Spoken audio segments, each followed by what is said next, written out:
What is up, my Pro Design Builder family? I'm Sam, also known as the Pro Design Builder. Today, I got a very interesting topic for you today. Right, we're going to be jumping into what are the five big mistakes that developers make. And the reality for me is, I wouldn't be here if it wasn't for mistakes. Right. As a matter of fact, I made enough mistakes I could write a book on it. But it was those mistakes that cost me money that registered and resonated with me to the point where I was like, well, you know what? If I had to do this over again, this is how I would do it. Now, if I had to help some people, this is exactly what I would help them avoid. Right? If you don't know who I am, I'm Sam, also known as the Pro Design Builder. I'm the best in the business, and it's not even close. If you haven't already, please hit that like and subscribe button. It really helps the algorithm. And we'd like to continue to bring educational content to you like this. So, like I said, mistakes will cost you money, right? And that's why I got into coaching and consulting, is because I truly understood that, because I felt the pain and the gravity of it. And I'll just tell you a little bit about one of the first mistakes that I made. I made a bunch, right? But one of the first mistakes I made, and I was just flipping at the time, before I got into construction, before I got into developing and building and all of that stuff. But anyways, all of those mistakes kind of drove me to where I am today. And the mistake I made in my first flip, I hired a contractor, I fired a contractor. I hired a second contractor, I fired a second contractor. I hired a third contractor, and I finally got through the project. But at that point, it had cost me $40,000 to make those moves. But I really wasn't going to settle for what I was getting, and I also saw and I understood I was never going to be happy with the level of contractors I was coming up. And I was seeing, right, where the level of execution, level of detail, whatever it was, I was not going to be happy unless I was running the project. And then so that kind of drove me to start running my own projects, and starting to get my own experience, because if you hire the wrong person to run your project, it could be the end of you. It literally can, right? And I just gave you a sample. And I've had other experiences too after I've gotten involved in the business, where I'm just kind of like, how did I get this? How did this guy come on my job? So I don't settle on the talent that surrounds me. I don't. All right. I analyze it every project. I do a lessons learned. I reevaluate them. What is their grade? All right. Can I get someone to replace them? I want to be with A plus talent. Obviously, it costs a little bit more, but I'm dealing with a higher price point home and a higher price point clientele. So that's what is important to me, and that's probably how you should be looking at it, right? So we're going to be diving into the five mistakes that new developers make, and we're going to be peeling back the onion, and I'm going to be sharing some stories on exactly how and why that affects them the way that it does, right? So one of the things that one of the mistakes that happens that affects developers quite often is they buy the deal before really understanding the entitlements. Right, I'll tell you a little bit of story. Right, so a buddy of mine got really excited. It was during COVID. He I heard about the deal through my brother. Right, I'm friends with him too, but I'm not close with him. My brother's friends with him. He said, "Hey, we're buying land in Memphis." My buddy Whitfield asked me to go in on some land with him. Da da da da. Right now they're cheap, but the value is gonna grow, and eventually we'll build something on it. Da da da da da. I was like, okay, let me kind of just look into it, right? So then I got on the phone with him, and he told me, yeah, I bought, five or six lots in Memphis, this, and that. And then I started asking him questions. Okay, what about this? And then what about that? What's the plan here? How is it zoned? Da da da da da. And he was like, and I remember specifically what he said to me. He said, Sam, I'm gonna slice him up into eighths, right? And then I'm gonna put whatever type of project he was gonna put, on each little sliver of 1/8 of of an acre or whatever, right?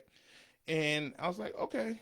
I didn't really look too far into it because I wasn't investing, and I wasn't at the point where I needed to really inquire because I just really wasn't interested. But I remember I circled back, and I asked my brother. I was like, "Hey, whatever happened to those lots?" Or da da da. And my brother goes, "Nothing." And nothing ended up happening with him because he couldn't. It wasn't zoned right, so he couldn't do what he wanted to do. On the parcel, right? So that's a big mistake, right? So he fell in love with that piece of parcel. He bought it. He executed it. He didn't know the zoning, right? He didn't understand the zoning and confirm the zoning. So then obviously he could still do something with the land, but he can't do exactly what he wanted to do, right? It is a misnomer to think that I can buy a piece of land and because I own it, I can do whatever I want with the land. It's not going to happen, right? There's zoning, there's entitlements, there's easements, there's approvals, there's permits, there's a whole bunch of different red tape that has to happen before you can get the green light to do what you want to do with it, right? And I look at it from the standpoint of highest and best use. What is going to be the highest and best use of that parcel? How are we going to improve the land and maximize it to the highest and best use, right? So falling in love with land before you truly know the entitlements or you control the entitlements, right? So missing overlays like setbacks, heights, limits, parking ratios, etc. Not knowing a clear path to execute on what you need to execute on is a big red flag, big mistakes, right? So here's the reality. If you don't control the entitlements, you don't control the deal, right? So if you need to change the zoning on the particular land, now you're going to know how to maximize that piece of parcel, right? So by controlling the entitlement, the height, the usage, the setback, the zoning, you're going to know exactly what you can and what you can't do on that piece of land, right? Very important. So here's the solution. Do zoning and land use due diligence before you buy. It's absolutely important that you do your due diligence with the land before you buy. And I got another story on this one. Is actually going to come up in the next number 2, right? So second biggest mistake that people make is underestimating soft costs and time and risk, right? So new developers obsess over hard costs, right, which is very important. That's the actual sticks and bricks. That's the actual hard cost construction to build the project, but they sleep on the soft costs, right? And your soft cost has a way of changing depending on the size of the project, right? I'll give you a brief story, right? So there was a church that owned like this 40-acre lot. It's a prime location in Southwest Ranches, Florida, right? The houses are massive, multi-million-dollar homes, but this particular lot was owned by a church for a long time, but they had cows on it. So now a investor bought the lot, right? So the investor bought the lot with hopes of getting an approval and rezoning. Now he bought the lot, didn't fully do the due diligence, closed on the lot, and then what happened was when he brought it into the zoning board, they gave him the bad news, right? And here was the bad news. The bad news is you cannot break it up into 1-acre lots, right, and build a single family home, right? Because this is a single family area, right? What they will allow you to do is break it up into 2.5-acre lots, right, and build from there, right? So then you do the math, and I think what it equated to was like 16 different lots. That is a very different construction type. That's a very different community, very expensive. If your house is on 2.5 acres, this is not in Connecticut. This is not northeast or out west where you could have lots and lots and lots of. This is South Florida. This is prime location, right? 2.5-acre lots. You're talking about homes that will probably cost anywhere from $7 to 12 or $15 million, depending on the build out of the home, right? So it is a completely different. It's a completely different deal, right? Now, if I could break it up into 1 acre lots, then now I could build. I could say modest type homes, five, 6,000, 5,000 square feet, homes, for $2.5 million and da da da, and then that'll kind of make sense as far as the land costs. But when you factor it into being 2.5 acres, then now the homes have to be massive. They have to be big for the prime location and the cost per dollar that you paid for the land, right? So, what did he miss? All right. Well, here's some of the things that he missed. Right. Uh, Architect and engineering iterations could increase your soft costs. Right. So oftentimes what happens is you can have a preformed plan in your head of what you could do on a particular parcel, right? But then when the city gives their ruling on what the zoning is going to be, then you're going to have to modify those plans, right? And then once you modify those plans, then guess what? The price of admission goes up. The cost for the engineering, the cost for the changes for the architect to redraw, the cost for the civil engineer to modify plans and stuff like that. All of those costs are going to increase, right? So if you don't have your buckets in order and you don't have the right proportion allocated for soft costs, then guess what? Now you're starting underwater, and then now you're already over your head in soft costs, right? Civil traffic, environmental studies, right? So, for example, in that same city that I referenced, there's quite often a avian species, all right? So those are birds that need to be relocated or be planned for, that you might need to make some modifications for, right? So if you're on the ocean, right, there's restrictions for turtle lights and the type of lighting that you could placed if you're right next to the water. So these are the types of things that you need to be aware of, right?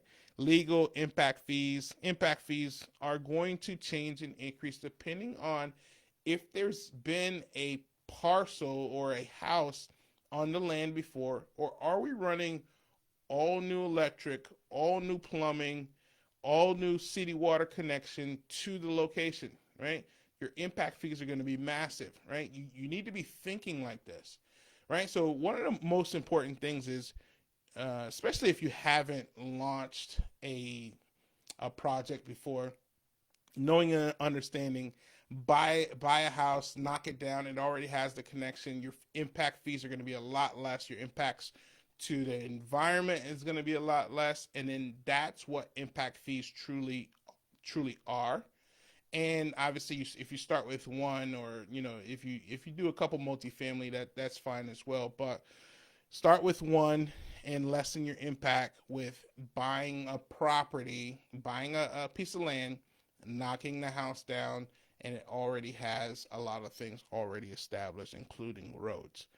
All right, so carrying costs from delays in this process is going to increase. So things like interest on the money, taxes, and insurance, especially in South Florida. South Florida is literally the mecca right now of high taxes and insurance costs, right? And also construction costs. We have one of the highest in construction costs per capita. I know California is number one, but we're right there too, because we have hurricane codes, and the way that we build homes here, they're solid, right? The home is not going anywhere, even if a Cat 5 comes, based on how it's built, right? If you haven't seen some of my videos in this group, obviously I'm building a new construction project, townhome community, and I start from the start to where we're at right now, and I've shown every aspect of it. So if you really want to kind of do a deep dive into that, just ask me to I just look inside the group, right? I have all the videos of every step of the way from the start of the project. So I did that intentionally for sure. Right. So the solution is having your soft costs anywhere from 20 to 30% of the project, and then also having some money and reserves to make sure that those things are covered if there was ever any changes. Right. So let's talk about mistake number 3. All right. So weak capital stack. Right. So um, funny story. All right. So I'm in a different group, right? And I'm always looking to grow, right? And we had to talk about one of the most challenging times or experiences in our life and stuff like that. And I remember this girl said, "Hey, listen, I just filed bankruptcy." Right? When I tell you stories like this should be, your ears should perk up, right? Because you hear a lot about people saying business funding, you know, get you funded for your business and stuff like that. All right, business funding is great when you have a specific plan to do a specific thing. I would not, and nor would I ever recommend for the life of me, that you go get some business funding for an idea that's not proven, that you've never, really done or accomplished before. I would get business funding for a specific plan and a specific deal that I'm looking to get off the ground, right?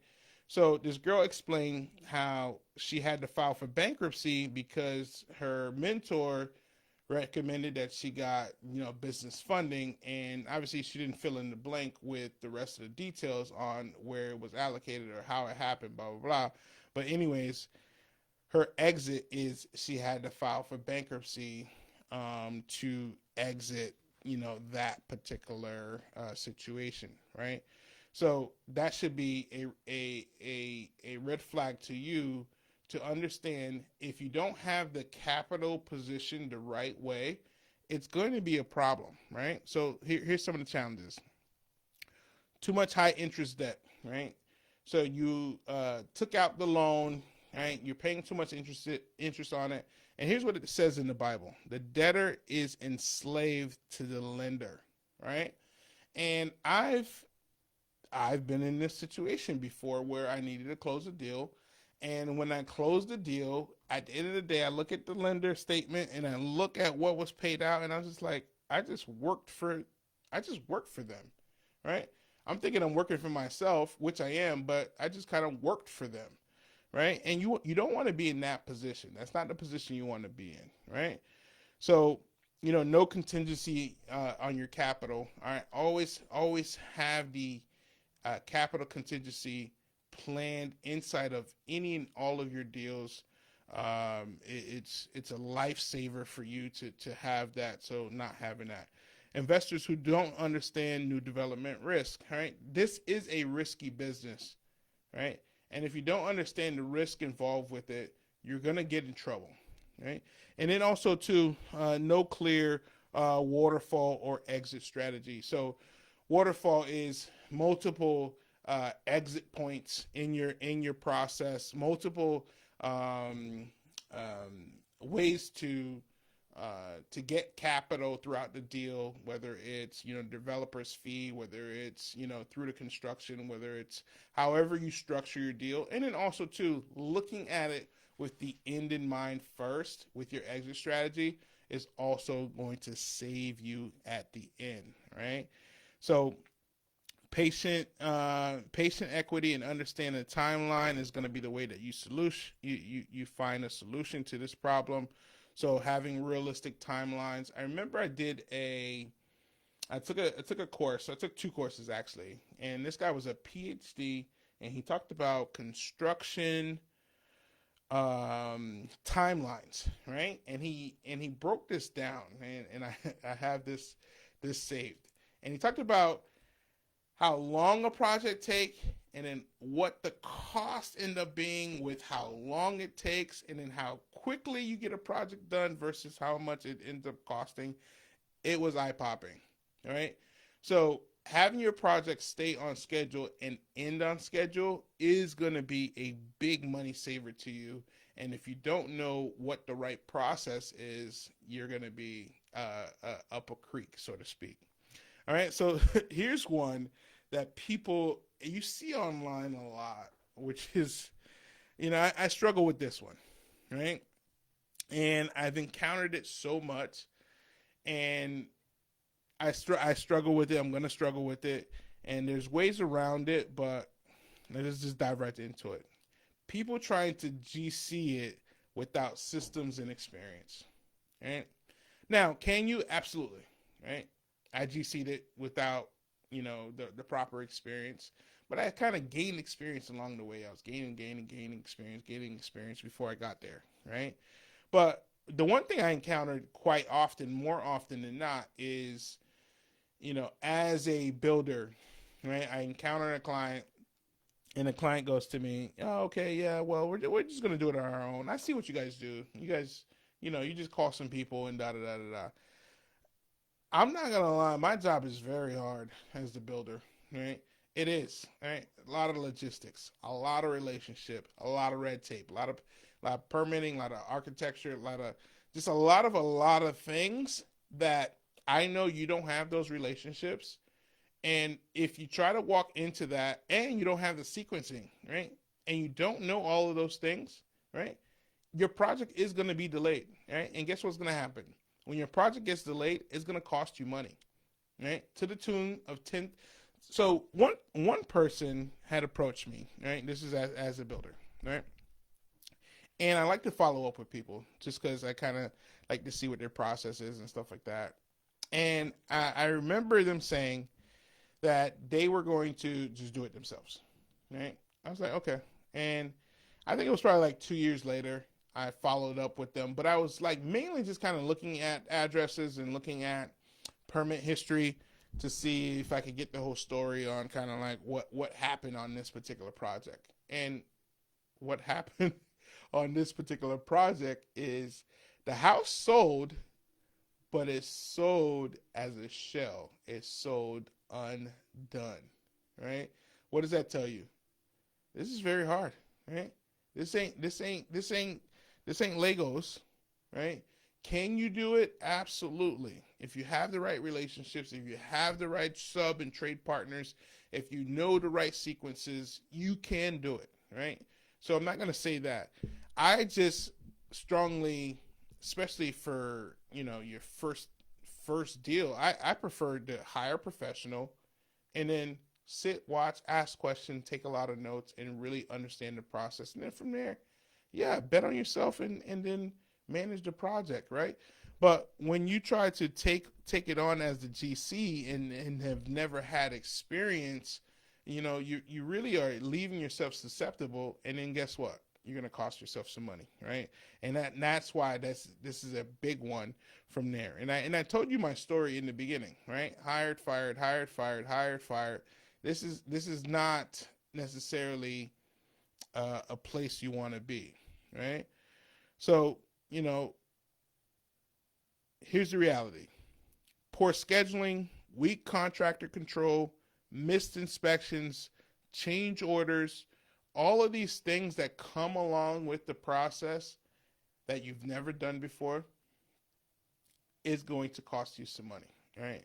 That's the reality, right? So solution, right? So partner with an experienced GC or builder, hire a consultant, hire someone that knows what they do that can just give you guidance, right? So like I said, the first mistake of hiring, firing cost me 40 grand. So guess what? I made more mistakes and it cost me more money. Like not having certain line items in my budget, and guess what? That's an instant loss. Like just little things like that you want to absolutely avoid, right?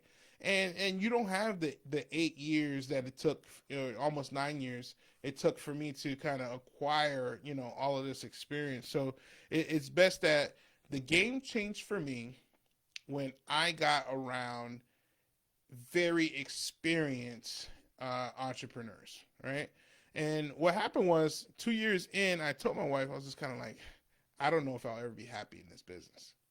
And what that drove me to was finding some experience. And then I found my first mentor, and I flew out to Phoenix. I went to this conference, met him, and he dropped the biggest nugget on me, which he said, Sam, I don't sell a a custom home build. I don't sell a remodel. I sell a system that gets me to that custom home, a system that gets me to that this and this and that.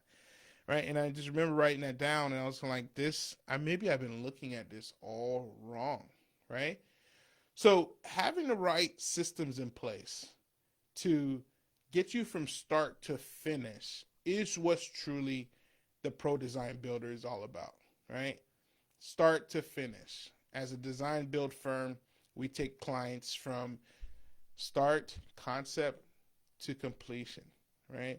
And I have no problem doing that for real estate investors because I know the stakes. I know what's involved, and I know what's going to happen when you're not prepared, right? So make sure that you hire the right GC or hire, the right consultants to help you kind of get through that process when you launch your first project, right?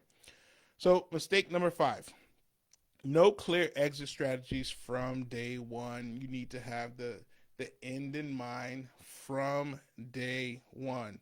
All right, so start with the end in mind. Make sure that you have those thoughts walking in on how you're going to exit it. And if you're not going to be able to exit it the way that you want to, have a plan B and have a plan C, right? So those are the 5 big mistakes that developers make when they're launching their first project. Hopefully that helped you out. Hopefully some of the solutions that I provided really helped you out, and it really got your wheels turning on what you need to do and what you need to not do when you launch your first project. Outside of that, make sure you hit the like and subscribe button. If you have any questions, feel free to hit me up at any time. I'm an open book, and see how we could help you out with your system. Outside of that, have a great day.